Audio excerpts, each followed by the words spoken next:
지금까지 공식 집계된 국내 코로나19 누적 확진자는 5,621명입니다. 어제 하루 대구에서만 3명이 목숨을 잃으면서 국내 사망자는 35명으로 늘었습니다. 백신과 치료제 개발이 시급한데 현재 어떻게 진행되고 있는지 궁금합니다. 설대우 중앙대 약대 교수 자리에 함께했습니다.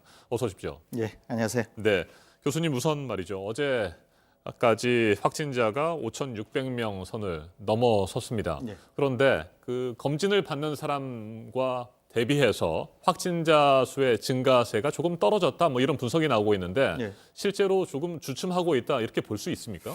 그렇게 보기는 좀 어려울 것 같습니다. 이제 최근의 며칠 경향을 보면은 이제 500명대와 600명대를 오가고 있거든요. 그런데 이제 어제 16시 기준으로는 거의 300명 정도가 늘었습니다. 네. 그러니까 이제 어제 0시 기준, 오늘 0시 기준으로는 아직 안 나왔는데 이것도 뭐 500명 선이 될 것 같습니다.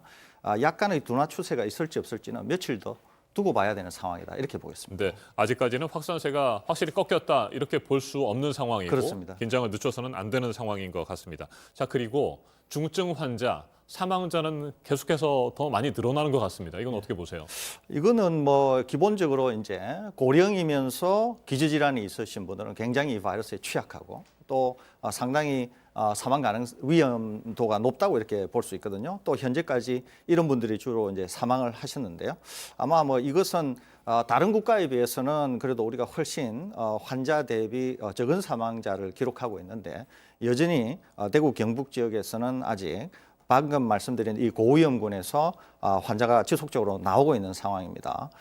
현재는 이제 이런 분들을 좀 더 중점적으로 관리해서 사망률을 떨어뜨리려고 하는 노력이 지속되고 있기 때문에 지금까지는 그렇게 높지는 않지만 향후에는 좀 더 사망자가 줄어들 거지 않을까 이렇게 조심스럽게 좀 전망해 봅니다. 네, 나이가 많으신 분들은 갑자기 상태가 악화되는 경우가 꽤 많이 있는 것 같습니다. 그렇습니다. 그래서 방역 당국이 뭐 전화 등으로 상태를 확인했을 때는 괜찮다, 아직까지 뭐 경증이다, 특별한 증상이 없다 이렇게 하신 분들이 갑자기 몇 시간 만에 악화가 돼서 목숨을 잃는 사례들도 있는데 이건 어떻게 대처를 해야 된다고 보십니까? 예, 우선은 이제 지금 전체 환자 중에서도 고위험군을 집중 관리해야 될 것 같고요. 네. 방금 말씀하신 것처럼 이렇게 고위험군은 괜찮다가도 순식간에 나빠질 수가 있거든요. 그래서 특별히 주의를 기울여야 되고 계속적으로 모니터링을 해서 급격히 병세가 악화되는 것을 막는 것 이외에는 뭐 큰 별 도리가 없다 이렇게 생각하고 있습니다. 네, 만 65세 이상의 고령이면서 기저질환이 있거나 임신부들의 경우에는 입원을 조금 더 서두르겠다고 정부가 밝히긴 했었습니다만 아직까지도 뭐 다 대응하기에는 어려운 상황인 것 같기도 합니다. 예, 우선은 임신부는 그래도 좀 고령 기저질환을 가진 분들보다는 좀 나을 것 같습니다. 왜냐하면 생물학적으로 기본적으로 임신부들은 면역 기능이 다른 분들에 비해서 기본적으로 높습니다. 이 태아를 오히려 높습니까? 그렇습니다. 태아를 보호해야 되기 때문에. 네. 그런데 이제 혹시 몰라서 임신부들은 이렇게 이제 관찰을 하는 것 같은데 기본적으로 임신부들은 바이러스학적인 측면에 볼 때는 좀 더 안전하신 분이고 오히려 훨씬 고위험군이라고 볼 수 있는 분들은 고령이면서 기저질환을 가지고 계신 분, 또 이제 단순히 기저질환을 갖고 계신 분, 또 고령도 상당히 위험할 수 있거든요. 이게 이제 노화가 되게 되면은 기본적으로 이제 면역 기능이 떨어지게 됩니다. 그래서 고령 자체만으로도 상당한 위험군이다 이렇게 볼 수 있습니다. 네, 그동안 대구 지역에서는 신천지 신도들을 중심으로 아주 적극적인 검진이 진행이 됐잖아요. 예. 뭐 여러 가지 감염 경로의 통로들이 있겠습니다만 대구에서는 신천지가 가장 뭐 중심적인 상황이었고요. 반면에 서울 등 수도권 최근에 보면 감염 경로가 명확하지 않은 그런 확진자들이 늘어나고 있습니다. 이 부분은 어떻게 대처를 해야 될까요? 예, 우선은 이제 다른 서울 지역이나 지금 이제 경기도 지역은 거의 이제 환자가 100명에 육박했거든요. 네. 이런 지역이 이제 조심해야 되는 것이 이제 집단 감염입니다. 서울 같은 경우에는 이미 100명을 넘어섰습니다. 예. 그러니까 이제 집단 감염인데 이런 데서도 이제 기본적으로 환자가 많아지게 되면 어디에서 어떻게 감염된 분들이 집단 감염을 추가로 일으킬지를 사실상 알기는 어려워요. 네. 그렇기 때문에 우선은 집단 감염이 굉장히 중요하니까 집단 감염에 접촉이 가능한 분들이 유증상을 보인다. 이러면은 집단으로 접촉되는 걸 우선 차단을 해야 됩니다. 그런 다음에 그러니까 이제 반드시 병원이나 그 이외에 뭐 요양관리소라든지 이런 곳에는 기본적으로 이제 접촉을 차단해야 되고 조금이라도 유증상이 있다 그러면은 완전히 차단을 한 다음에 어떻게든지 선별 진료소나 다른 형태로 먼저 확인이 된 다음에 그런 분들만 출입을 하도록 해야 되고요. 또 이렇게 집단 감염이 우려되는 곳에는 기본적으로 이제 시스템을 확립을 해서 최대한 집단 감염을 막으려고 하는 자세가 중요합니다. 더불어서 기본적으로 집단 감염이 생길 우려가 있는 것은 많은 분들이 이제 모임을 통해서 그곳에서 감염이 된 상태로 본인이 감염된 줄도 모르고 이제 집단을 접촉하면서 감염이 확산될 수 있거든요. 그러니까 이와 같이 지역사회 감염이 많을 때는 각각 개인들도 모임에 참여하든지 이런 것을 자제하시는 그런 사회적 거리두기가 매우 중요하다고 보겠습니다. 네, 치료제와 백신의 개발이 시급하다고 제가 앞서 말씀을 드렸는데 현재 어느 단계까지 왔는지 궁금합니다. 지금까지 국내에서는 에이즈 치료제였죠?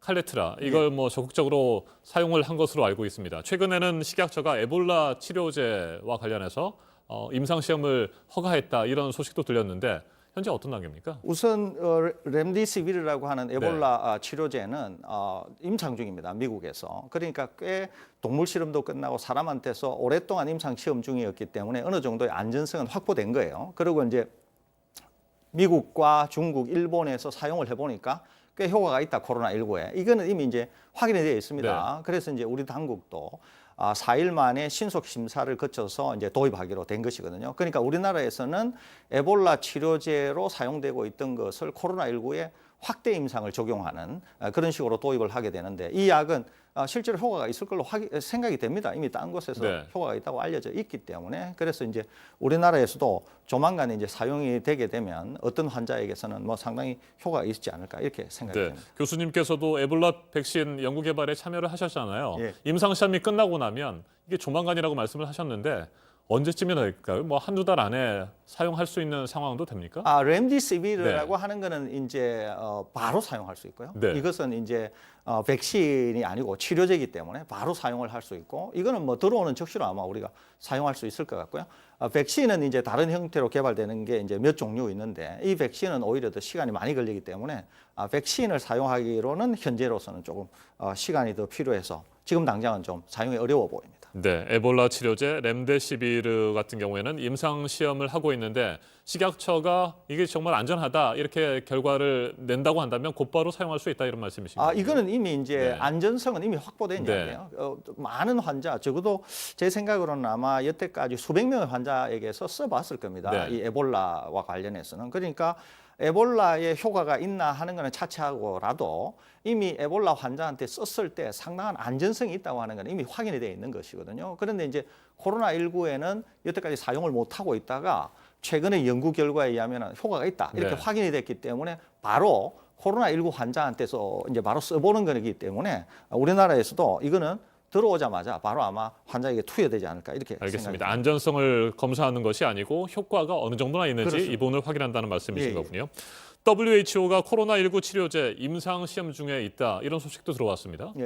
우선은 WHO가 이제 제일 주목해서 본 약이 렘디시비르입니다. 그 이외에도 우리나라의 뭐 화학연구원이나 약을 개발하는 제약회사에서 기본적으로 이제 몇 종류의 지금까지 알려져 있던 약들이 코로나19에 효과가 있나 없나 하는 것은 현재 찾아보고 있는 중이라고 알고 있습니다. 네, 사스와 메르스 항체로 코로나19를 무력화하는 방안도 연구 작업이 진행이 되고 있다고 들었는데 이건 어떤 상황입니까? 우선은 이제 항체인데요. 이제 항체는 기본적으로 바이러스에 들러붙을 수가 있습니다. 들러붙게 되면은 요게 우리 몸에 있는 대식세포의 먹이처럼 인식이 돼요. 그래서 대식세포가 바이러스를 먹어서 없애버릴 수가 있습니다. 그러니까 이제 항체는 약으로 이제 사용이 될 수가 있는 거죠. 약이라고 할 수도 있고 백신이라고도 볼 수 있어요. 이제 그러는데 이렇게 항체를 만드는 방법이 크게 두 가지가 있는데요. 하나는 인공 항체에서 우리가 원하는 항체를 골라내는 방법이 하나가 있고 다른 하나는 이미 완치된 환자의 혈액에서 항체를 찾아낼 수도 있어요. 좀 더 빠르고 좀 더 안전한 방법은 완치된 환자의 혈액에서 항체를 찾아내는 거야. 그거는 왜 그러냐면 이미 그 항체가 사람 몸에 있어도 작동을 할 뿐만 아니라 안전하다고 하는 건 이미 확인이 돼 있잖아요. 네. 그래서 이 항체를 가지고 약을 만들면은 훨씬 안전합니다. 이거는 에볼라에서도 이미 알려져 있어요. 에볼라에서도 이렇게 된 약이 굉장히 효과가 있다고 하는 건 이미 알려져 있거든요. 그런데 지금 이제 인공 항체를 가지고 찾아낸 것은 우리 몸에 투여됐을 때 어떻게 되나 하는 안전성이 확보가 되지 않았어요. 이거는. 그래서 이런 방식으로는 좀 더 시간이 오래 걸릴 것 같고 또는 우리나라의 다른 회사가 하고 있다고는 알고 있는데 그 회사는 사람의 몸에 있는 항체, 그러니까 완전히 치료된 네. 환자의 몸에 있는 항체를 찾아내 가지고 지금 항체 기반의 치료제를 만들려고 하는데 이거는 신속히 개발이 될 경우에는 좀 더 사태가 악화되었을 때는 바로 신속히 사용될 수 있다고 하는 장점이 있다. 이렇게 볼 수 알겠습니다. 있겠습니다. 교수님 한 가지만 더 여쭙겠습니다. 80%에 이르는 경증 환자들 있잖아요. 뭐 기침이나 발열 증세가 있는 환자들. 이 환자들의 경우에는 대부분 뭐 특별히 약을 쓰지 않아도 됩니까? 아니면 기존에 있는 감기약을 먹으면 효과를 발휘할 수 있습니까? 우선은 매우 굉장히 네. 중요한 질문인데요. 하나는 지금 우리 생활치료센터에서 감기약이나 해열제를 투여를 하고 있거든요. 네. 그런데 생활치료센터의 일차적인 목적은 의료진들의 관찰입니다. 의료진들이 관찰을 하면서 약을 투여할 수 있거든요. 이때 약이라고 하는 게 주로 해열제나 뭐 아주 그런 감기약이라고 네. 보시면 돼요. 그거는 의사들이 판단해서 확진자들의 변화를 보면서 투여하는 것이거든요. 그런데 이제 그냥 가정집에서 실제로 코로나19에 감염되신 분이 해열제를 투입하게 될 때는 굉장히 위험할 수가 있습니다. 왜 그러냐면은 해열제나 감기약은 바이러스의 치료제가 아니거든요. 아하. 그런데 잘못하면은 코로나19에 감염돼 있는 증상을 떨어뜨릴 수는 있어요. 열을 네. 떨어뜨린다든지 떨어뜨릴 수가 있거든요. 그러니까 증상은 줄어드는 것처럼 보이는데 실제로는 바이러스가 계속 증식할 수 있어서 위험군일 경우에는 순식간에 나쁜 결과를 낼 수가 있습니다. 그런데 지금 생활치료센터는 이미 평가되기를 굉장히 경증인 분, 네. 그리고 나이가 젊어서 면역 기능이 충분해서 스스로 자가 치유가 될 수 있다고 판단된 분들만 가 계시거든요. 네. 그러니까 또 거기에다가 의료진이 전문적으로 보면서 감기약을 투여하고 있기 때문에 실제 생활치료센터에서 의료진 감독하에 투여되는 약과